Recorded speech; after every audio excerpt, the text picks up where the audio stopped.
It's really a moral issue. The reason why this country was even started in the first place, and the heritage of this country, and and just as a student of the Bible, I think we have a moral obligation to support Israel and its people and the Jewish people who've gone through so much throughout the centuries and thousands of years. And the story is a remarkable story. It's one of joy and sadness. But here we are today, and it's great to see there's an actual country called Israel where Jewish people can come.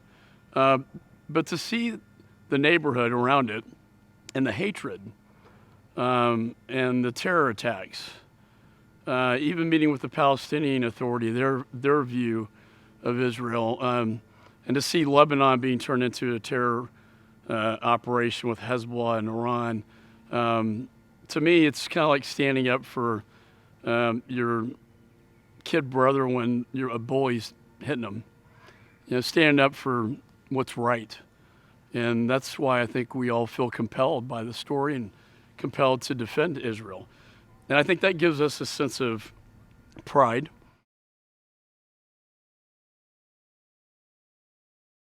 What really makes Israel the most special place I think I've ever been to is the story of mankind.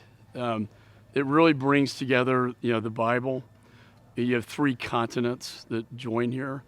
But really the history, the story of mankind, how we got to where we are today, and then the story of my dad's war, the greatest generation, and what happened with the Holocaust, and how they were able to return to Israel, their homeland, and really a coming home. And Israel is flourishing now, and the energy is so positive, and the innovation and technology is so exciting. I live in Austin, Texas, a high-tech town, and I got a lot of friends and businesses that invest right here in Israel. The Abraham Accords, which was a major breakthrough to have Muslim countries recognizing Israel. They tell me we're tired of waiting for the Palestinians. They keep saying no, but we want to do trade, and we want a relationship with Israel. And this is very much helping breaking down the barriers between the Arab nations and Israel. And it also helps to counter the real threat from Iran, because as you know, in this region, the enemy of my enemy is my friend. And I think that's how they see it. And that we want more Muslim countries to join in these accords. It strengthens the region, and it strengthens Israel.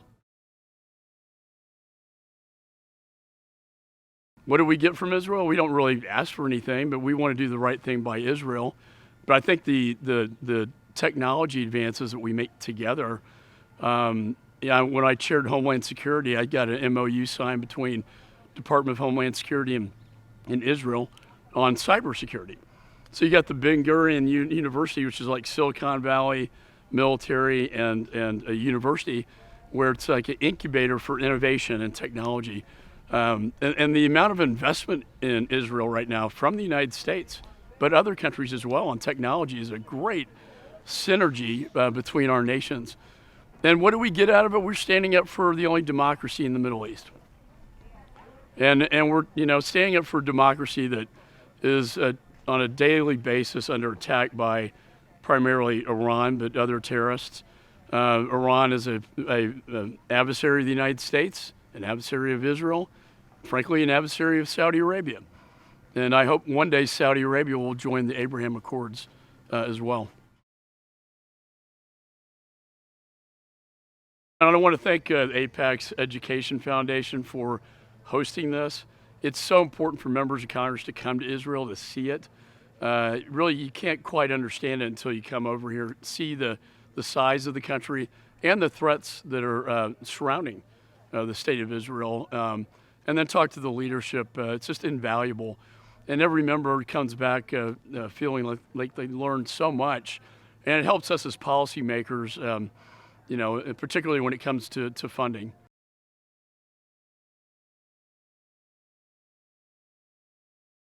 So we probably have about 40 members of Congress here. It's a very large delegation. And when we, debate policy at the committee level, particularly on the House Foreign Affairs Committee, to recount stories of, well, when I was in Israel, I saw this, or I talked to this person or this leader, and I think it gives a lot more credibility. And it's really something that brings Republicans and Democrats together. Israel should not be a partisan issue. It should really be an American Israel issue, and that's why